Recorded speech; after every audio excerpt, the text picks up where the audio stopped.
Hey, welcome to Dr. Lisa Sulsenti podcast. I am Dr. Lisa. So today I want to bring up a very interesting thing that happened with me, and the reason I am bringing this up is because I want to address what I learned.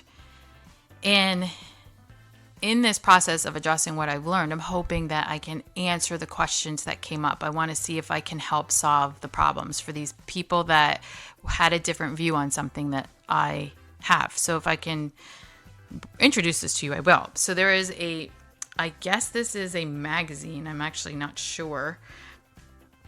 They're called The Atlantic. And I got an email about being interviewed for an article. And the article was about MAHA moms. So I have a podcast called MAHA Moms that I do with some friends, and we just talk about different topics. And it's not really political. None of us really, that's not our goal. Our goal really is not to be political. I've been asked many, many times, by the way, to run for certain things, and I just really don't want to, because in my field, I feel that it shouldn't be political. I understand there's different avenues of fighting for certain things, which I have done. I have gone out and fought for certain things, so I will step up to the plate when I have to. But I don't feel like children care if you're Republican or Democrat. I feel like we want the food safe for our children and for ourselves. So I'm constantly seeing the toxic overload in everybody's bodies, and I'm constantly seeing people get very sick.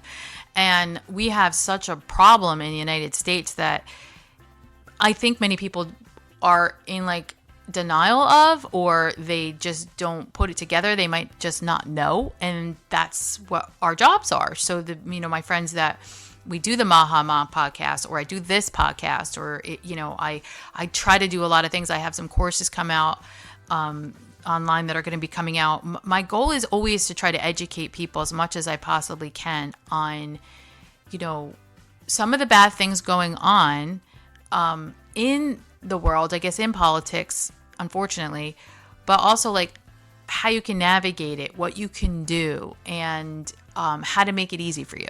So in that introduction, there's this magazine called The Atlantic. So she asked me, this girl, I'm not going to use her name because I'm not here to bash anybody. I really want to solve the problems or answer the questions or provide the solutions that came up.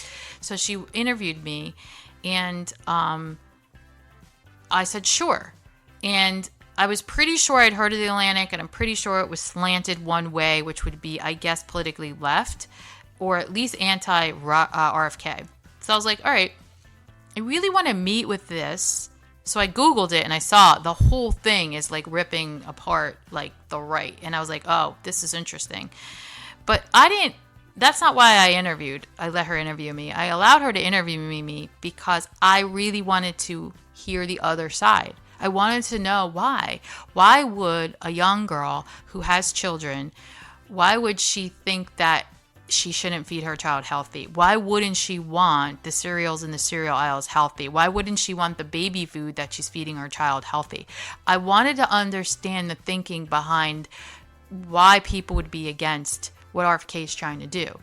I'm not asking you to like him as a person. I don't want to have that conversation. I'm not asking you about politics in that way. It's just why wouldn't you support this? It's just baffling. The only thing I could ever come up with is people aren't supporting him because of politics. But then I thought maybe there's other reasons. So this is what I'm going into. And I thought, well, if she can give me really good reasons of why this is something she just doesn't find important, then I could provide solutions. So we had this great conversation. She was really sweet and nice, and she does have a child, and we were talking about this topic.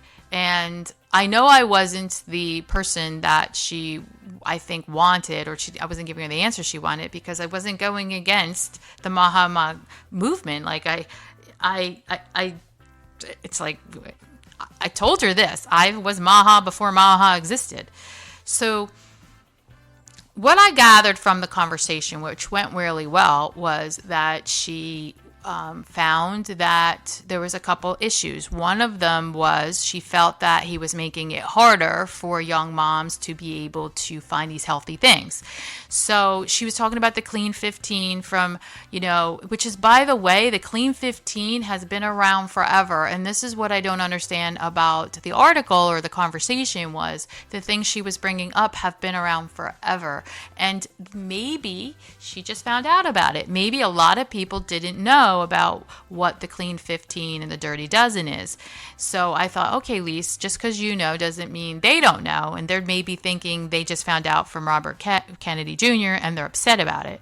So the Environmental Working Group has this Clean 15 and Dirty Dozen, and it's just something, a list that they made that they're trying to tell you, well, the Clean 15 has the least amount of pesticides on it. So if you're trying to avoid pesticides, the 15, these are the ones with the least pesticides. So focus on these. My rule of thumb is anything with skin on it is that you could peel off, is safe. Like a banana, you peel off the skin. The orange, you peel off the skin. The lemon, you cut the skin off, right? Unless you start using the zest, right? So you're really not getting as much pesticides as you would if you were to eat the skin on the apple, eat the strawberry, eat the blueberry. So it's kind of like that idea of the Clean 15. I think she felt like that his guidelines were making it harder for moms to be able to have to run over here, run over there. I have to go to this store. I got to read, look for organic, start reading ingredients. So she was finding it really hard, and she interviewed some people that said it was hard. And what I was learning was that now they have to slow down in their shopping and read ingredients, look for, a non-GMO, look for the Clean 15 list. You might have to go to 2 places more than once. And so now it's taking food shopping harder and longer instead of just running down the aisle and getting what you want. And my solution to that, if you think that that's true, is that RFK is really trying to get the companies to all have to follow certain guidelines that Europe follows. So when you go to Europe, this is what I told her, they don't have all this stuff. They don't have all this junk. So if you want to buy Kraft macaroni and cheese for your kids, and I'm going to use Kraft as an example because over there, their Kraft macaroni and cheese will use safe dyes. They'll use safer ingredients. And then over here, they put the absolute garbage in ours. A great company is Kellogg's. I looked when I was over there. They'll have a product, something like a Fruit Loops, right? And they'll use beet juice to dye it. They'll use carrot juice to dye it. I told her this story. I tell everyone this story. I bought gummy worms for my son, and I was in Spain, and it was gelatin and I think a sugar, just regular cane sugar, not high fructose corn syrup, gelatin, and then watermelon juice. 3 ingredients in the gummies. And this was like at what we would consider like a convenience store or a 7-Eleven type of small little shop. Like it wasn't like I wasn't in a like special candy shop or anything like that. It was literally something you would buy like at a 7-Eleven type of scenario here. Completely 3 ingredients. So this is what I was trying to tell her is that it would be easier for you to go into your food store. I don't know where she lived, but I live in New Jersey. And if I can walk into what we would call ShopRite or Stop and Shop and just pull something off the shelf and it's safe. Much easier. It would be much easier to do that than have to run to all these places. I completely agree with her that right now it's insane. And I've been doing this for 30 years. My son is 27 years old. I have been running around trying. I used to have to get in my car and drive an hour to get to an organic health food store. You guys might know Whole Foods now, but I had to drive an hour to get to what was called Wild Oats, which doesn't exist anymore because Whole Foods kind of took over. I would have to drive an hour and a half I had to go to Princeton, and it would take me about an hour, but I would have to go there to get my skincare, to get things as clean as I possibly could. When I was in California, they were on every street corner. But when I flew back to Jersey in 1997 and moved back here and had my son, I had to make all my own baby food, which wasn't hard. I'm going to talk about that in a minute. But so I ran around. I drove for healthy things. I think it's ecstatic that if we can have a government, we can have a Congress, by the way, that can actually demand that these American companies, and I get really pissed off talking about this, make products. It's not food, by the way. I just told you, you're not feeding your kid food when you feed them a jar of baby sauce or jar of baby food or macaroni and cheese. It's not food. It's a food product. It's made in a lab. It's made in a factory. But if you're going to use them, don't you want them to have the best ingredients? And don't you want the American company to put the safe ingredients and the healthy ingredients in that they actually make for Europe? So you've got these American companies making these food products for other countries with safe ingredients and not for us. And if you don't believe me, go to my website, drlisasulsenti.com, and Google the candy articles, Google the sports drink article, Google my articles. I show you all the studies. This has been going on, and I told her since like 2007, there's been articles in the Lancet and articles over in the EU where they started pulling food dyes off the shelf, not allowing them in any of the foods, which is why the American companies had to change them. Because they have studies linking them to hyperactivity, impulsivity, memory issues, problems with the brain with children. And this was not children just with ADD. These were children not with ADD still becoming hyper and still having focus issues. So they pulled a lot of these food dyes out. So this isn't anything new. So when you start attacking RFK and the MAHA movement because you think this is all new, fine, it's new to you, and it might be overwhelming because it's new information and upsetting. It's definitely upsetting. But what he is trying to do is to remove the synthetic additives, the pesticides, and the food dyes, and the things that have been linked to these problems that are just go to these other countries. They don't have it. They won't take our genetically modified seeds. They don't use the pesticides like we do.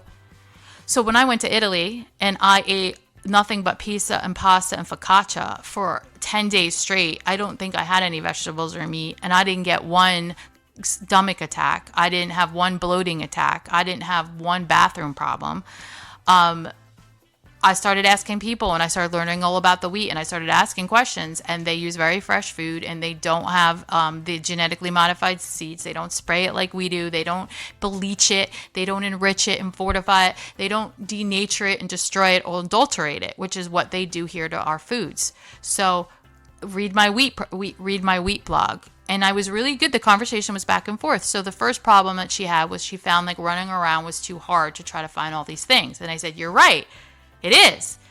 But that's what he's trying to do. He's trying to make you be able to go to a food store like in Europe and just go down the cereal aisle and whatever you pick is safer. It's safe. That's what he's trying to do. He's trying to make this easier for you. So that I tried to explain. And the next thing that she found really difficult was being a busy mom and coming home and having to cook for the kids. And having to cook. She found cooking fresh, cooking with real food hard. So she kind of like felt that was putting a burden on her. And that really was bothersome for her. And I was like, well, I don't really know if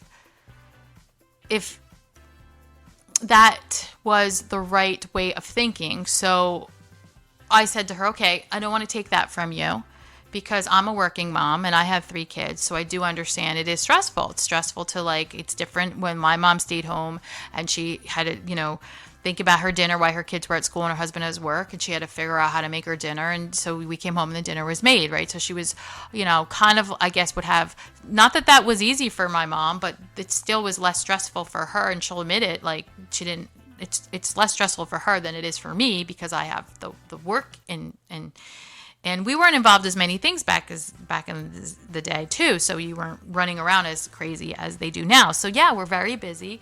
We're working moms, a lot of us. And so cooking can be a problem. So going through McDonald's, going through the fast food, heating up a pizza, giving them the French fries. I get it. making the macaroni and cheese, doing the hot dogs. It's easier. It's quick and easy. And she was talking about how hard it is when she was talking to parents when you come home and they've got, homework and this and that and all this stuff. So I said, all right. I said, let me give you some tips. I said, when the baby's little, make your own baby food. And you guys have so many things that we didn't have. You've got all these little machines and gadgets and things, and you can do freezers. You could actually, if they're really little, you could put them in ice cube trays and serve that. But what I did and you want to teach, this is what I said to her, is you want to be able to teach this because no one else is going to teach this to your kids. So if you don't teach your kids how to eat healthy, they're going to grow up into adults that don't know how to, and they're going to be sitting in front of someone like me crying and just telling them with high insulin and diabetes and all these problems that we talked about in the last podcast. They're not going to know how to do it, and they're not going to feel like they can, and you're going to have all these health issues. And I'm not trying to fear monger you. I'm just saying, unless your child goes down a path like I did, and I fell into chiropractic and nutrition, and I went down that path, and I'm 54 years old and I'm still taking courses. I'm still in school learning. So let me tell you, unless you take that route, you're really, where are you going to learn this stuff? You know, the environmental working group is trying to teach you little tricks. They're trying to say these 12 have more pesticides. These are the dirty ones. These are the ones you're going to wash. These are ones you might want to buy organic. You might want to go to a farm, right? She's looking at it like, oh my God, that's just so crazy. That's so stressful. They're just trying to make it like, all right, this is a little easier. No one's really trying to make this more stressful. This just is stressful. It is what it is. And that's what I said. That being perfect, which is what she quoted me, is I said, being perfect, don't try to be perfect because it's hard. It's stressful to try to be a perfect mom, a perfect wife, a perfect cook, you know. That's not what you want to attain for. What you want to just do is say to yourself, well, it's my job to not be the perfect mom. My job is to teach my children how to eat healthy. So when they're adults, they're healthy. They have a good lifestyle. They go out in this toxic world and they can navigate it and maybe teach their children how to eat healthy. So that's the goal. So I said, all right, here's some solutions I hope you could take from this podcast, everyone that's listening. So when your baby is little, when they're born, you know, the breastfeeding and stuff like that. Okay, but when they start being able to eat food, feed them real food. Try to stay away from that jarred baby food. That's got arsenic and stuff in it. So right away, you're just adding toxins. And the toxic load is really important. Once the toxic load gets too high, we create sickness. So you want to get that baby's body healthy as possible, the immune system as strong as possible, and you want to feed it very well. The baby's body needs the vitamins from the fruits and the vegetables and the plants, and yes, some of the meats. So you have to think, well, God created the food that grows from the earth and the trees and the bushes. That's what you want to eat because that's what the body knows. Going into the food store and eating the food products, the body doesn't know any of that stuff. That's all inflammatory stuff. So those things should be used in a limited amount for your baby, and the baby should eat what you eat. So what happens is, like, if my husband and I were having some grilled chicken or whatever, you could, you know, when you're ready to introduce chicken, what we would do is just boil a little chicken, and I always had applesauce made. I always made it from scratch. And you can just I had a food processor on my counter, and you would just put the chicken in there with a little bit of the applesauce, grind that up, and then you could feed that as baby food if they can do the chicken. So if you're starting off with whatever you're starting off with, if you're starting off with bananas, just mash it up and then feed the banana, right? And then if you're gonna you want to do peaches, mash it up, you know, puree it like into baby food. You can freeze these into little the little ice cube trays, depending upon how much the child can have, or there's even bigger. When the child has teeth and can actually start eating it, you just chop the banana up and let them pick it up. If you just chop the peaches up and let them pick it up. Again, meat, I always try to grind up into applesauce. Like my son hated peas, so we would try to put it with the applesauce with that. So, but the finger foods are fine. They could eat what you're eating, and you shouldn't have to make 4 different things. If you're one of those moms that keeps making different things to please everybody, you're not doing it right. You're not doing right by your child or yourself. You know, you're just teaching your child to eat junk, and you're teaching your child to, you know, like, kind of manipulate the kitchen. So I get it doesn't always work, but you want to get them to, when they're little, is to eat what you guys are eating. And so I'm a very big proponent of figuring that out. So if your child, for example, my child loved chicken fingers or chicken nuggets. So if I was doing the grilled chicken, he didn't want it grilled. He didn't like that. So I made my own chicken nuggets. Now, if that's too much for you, it really isn't that big of a deal. But if it is too much for you, you could buy, again, thank God that we have some companies that make, all the companies should make the chicken nuggets healthy, but they don't. They use really a lot of garbage in it, a lot of fake stuff. There's barely any meat in some of them, which isn't good for your baby. Your baby's not going to be healthy. So this is what RFK is trying to do, being like, no, stop that. Stop making this garbage for the American people. So, you could buy healthier chicken nuggets if you want, but you can also make your own. They're not hard to make. I have a recipe on my website for you. But if you start young and they're eating some grilled chicken, they'll get used to that taste and that texture.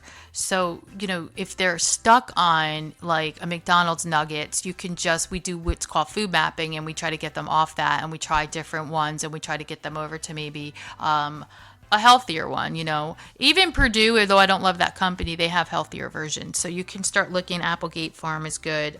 Some of these things you could use, but getting the child to eat with you when they're little is really good, because you're just feeding from your table, and then you're not going to have to be stuck making all these different things, because they're used to eating what mommy and daddy eat, and they want to eat what mommy and daddy eat. So we did that for a very long time. Don't do a lot of restaurants, because that's where they're going to get introduced to the garbage. So we didn't do that forever. My kids didn't really eat poorly, unless if my mom and dad are listening, they'll know they took my kid to Burger King behind my back, or when they babysat them. So he would start knowing like what a chicken nugget is. And then when they got to school, like that was really a disaster. And that's really sad. And I'm going to challenge that, because she asked me what did I think some of the challenges were. And I said, I think the challenges aren't really the home. The home, you just got to find out what works for you guys. Get your husband on board and just do it as a family. Figure it out and bring the kids into it. I said that's the one thing that I'll recommend to you guys is get your kids. This should be fun. Like let your kids smash up some blueberries and smash up strawberries. We used to actually, I used to do food play in my office, and people would bring me kids that had food sensory issues, because my son was very severe he had Asperger's, and he's a great eater today, but severe food sensory issues. And how we had him come over it was, I realized he was afraid of the smells and the tastes. So I just started off really slowly, and he's always been eating with him and his brothers at the table. And I don't really make different foods. If he's going to refuse to eat what I'm eating, I might let him have something like eggs. I'm like, all right, we'll scramble up eggs, but that's it. Like, I just don't go off making all these different meals. Like, I'm like, all right, you can have the scrambled eggs, and that's what you eat. But what I realized, like, he would love to food shop with me. So I'd say, Luke, go get, and I'd go with them. I'm like, I'd have a little shopping list, and I'd be like, which you have to, and I'd stand right there, but I'd go get 3 apples, or 4 apples. And so they're doing math too, by the way. And he has to touch the apple. He has to feel the apple. He's going to smell the apple. I can't even tell you how many times he just took the apple and he bit it. He would just bite it. And I'd let him in the food store. I'd pay for it. And then I would say, you can't put the apple back. If you bite it, we have to pay for it. So I would appreciate if you bite it, you finish it. So, or I'd put it away, and we'd cut it up right when we got home, and they would eat it at home. But he did that. He'd bite a strawberry, right? Or I would have to say, I would teach him, we can't bite them here. We can't eat them here, but we can bring it home and try it. So, you just start teaching them, like, we really can't keep doing this. You can't eat off the market thing, but what you have to do is put it in this bag, and we'll bring it home. So, maybe I'd let them try it once or twice, but I wouldn't continue that behavior and enforce that behavior. But the point isn't that. The point is touching it, smelling it, getting used to it, knowing what it is. You know how many kids I worked with didn't know what a pear was? Or didn't really know what a peach was. So, touch it, taste it. You get home, what I'd love to do is cut them up and let them have it. So another thing to do is get your child, what I did with him was to cook with me. So I'd be like, making the eggs that he would help me scramble them or help me break them, get him in a part of it. So again, smelling it, looking at it, not being afraid of it. We did a lot of smoothies. So I would say, we're going to go to the food store. What type of smoothie do you think we should make when we get home? And he'd be like, oh, I want strawberry banana. I'm like, all right, so we're going to need what? And he goes, we need strawberries, right? I'm going, what else is in it? And he'd be like, bananas. I go, okay, bananas and strawberries. And I go, All right. And then we're probably going to need a little milk. All right. So we would go and when we get there, I'd be like, all right, we need our strawberries, right? And then we need our bananas. And so you could start off like that. Then you get home, you're like, all right, let's make it. And all the kids will come right around the table or the counter. And seriously, the biggest problem is, should I let them sit on the counter or not? And they'll throw the strawberries in, they'll throw the ice in, they'll throw the bananas in. And even if he doesn't try it, it doesn't matter. Don't get upset. He smelt it. He touched it. He touch, smell, taste. I'm trying to think. He didn't hear it, but he may have heard the blender. Like, if my son can't take the blender, we put his headphones on and I'm like, okay, I'm going to blend it. Hold on a minute. So get over the sensory issues with it.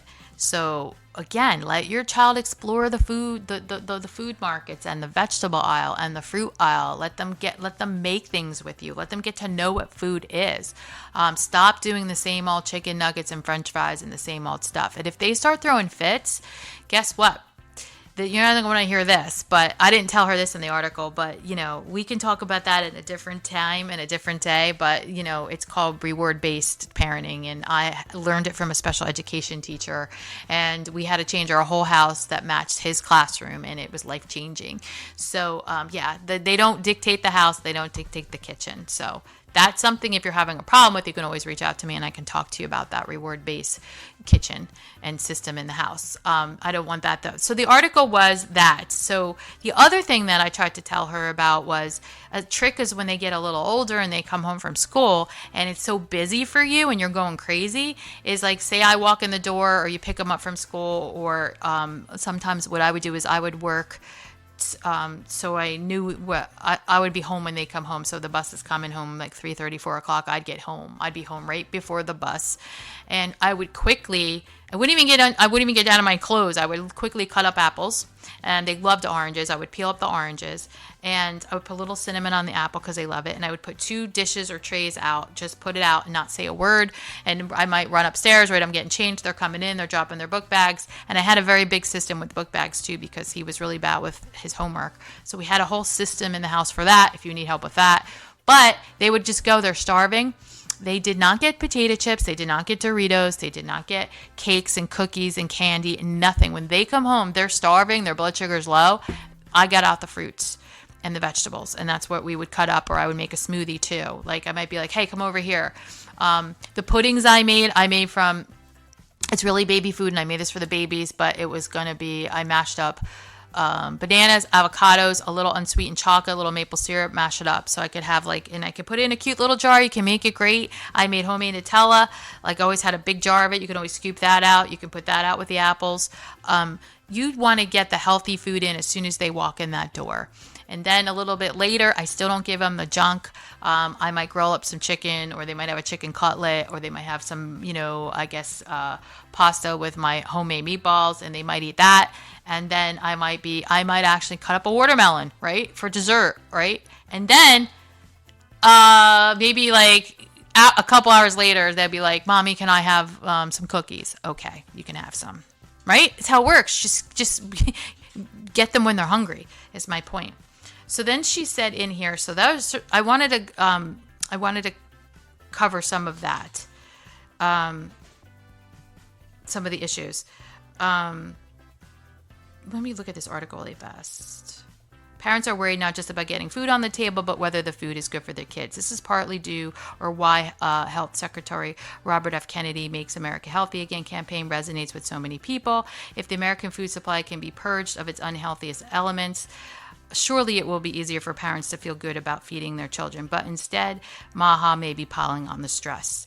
So she is talking about how not so much she feels that this is just super stressful. And Kennedy and other MAHA figures consider a long list of foods unhealthy, and only some of their reasoning is supported by science. They condemn seed oils, which Kennedy believes are toxic, but are known to be safe. They also decry that ultra-processed foods, which health researchers have serious concerns about. And the MAHA movement has raised concerns about other ingredients. And then she goes in proving him wrong and just uses my one quote that she didn't say anything I said. She took the one quote that I said. All of the advice I gave her, all the points I gave, all the solutions I gave, she didn't put any of them in her article. She just wrote up her whole article to disprove the goodness of what he's trying to do, and said he's piling on the stress. She used examples of people that I just told you, that it was too stressful to come home and cook. It was too stressful to feed them. It was too stressful to run around and find these healthy things. And I gave her what I just gave you, really good, I think, ideas and tips of how to navigate that. She didn't put it in her article, and she ends the article with saying that I felt that being a perfect parent is I guess too stressful, and she said I couldn't agree more. And that's not what I said. What I meant was, let that go and just focus on feeding your babies healthy. Stop focus on trying to be perfect at this and just embrace it. And she didn't write that. So it was a little bit sad to see this woman write this article and just slant it all on one side, when she had so many really good solutions and tips she could have provided these women. If these women are really stressed out about MAHA and about eating healthy and feeding their children healthy, she could have provided them. She could have taken this as an opportunity to really give them some insights from someone like me that has been doing this for a really, really long time. And I find it easy because I've been doing it. Once you start doing it over and over and over again, it just becomes a habit, part of your kitchen. So I wanted to bring up this article because I learned a lot from it. The other part of it was, she brought up the aspect of it's not fair for people that are poor to have to be held to this level. So it's too hard for somebody that's poor or low income to eat healthy. And I said to her, and I clicked on some of the studies that she gave, and every study she did use, which wasn't many, by the way, it was like 2.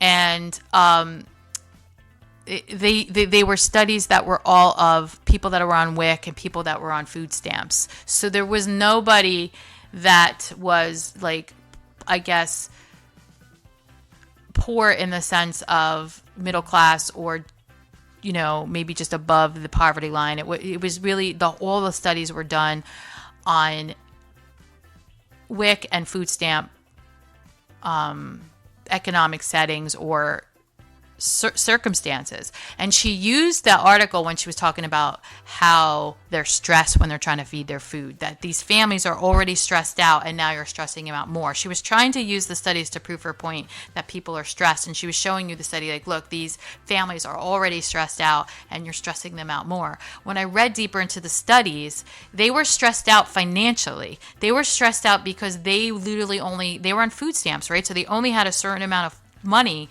and they had to go into the food store and they had to feed their children. And so they were finding that really hard. And that was the main theme in the studies, was that we have these, you know, economic groups of people that are stressing out about feeding their kids healthy because they're finding like they can't, because they only have a limited food stamps, and this food stamps only let them buy certain things. So I said to her, listen, you're not wrong on that. This isn't like an argument on that, but that obviously is a problem, right? That we don't think that poor people are important enough to feed healthy. That does the food stamps, like, why don't they go further? Or why don't, you know, can they buy vegetables with it? Can they buy fruit with it? Like, fruits and vegetables aren't that expensive. You know, when you go to frozen pizzas and things like that, you start getting expensive. And so I said, you know, I think what we need, and she thought, well, how could you solve it? And I said, I think what we need is more community. We need more people. If more people eat healthy, and you're around people who eat healthy, then it becomes easier for the community. When you look at these blue zones, I told her about blue zones. Go to Netflix and watch the documentary Blue Zones. When the community is taking care of one another and they're all cooking real food, right?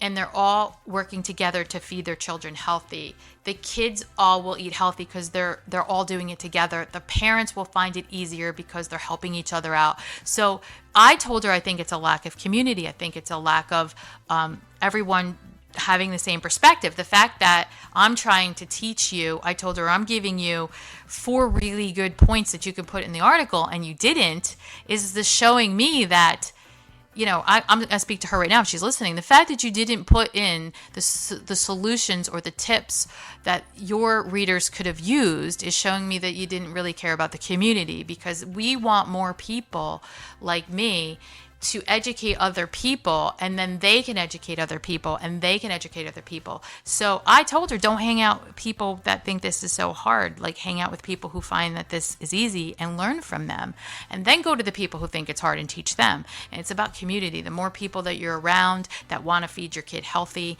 you'll feed your kid healthy. And so this is how these blue zones work. The other thing about not the poor people, but the situation is that my family comes from Italy, and when you're in southern Italy, it is poor. I told her, and they make it work. They feed their kids healthy. So like, it's going to be like a minestrone soup was born. If you know the background of minestrone soup, it's like throwing all the veggies into the soup and just making the soup of what you have.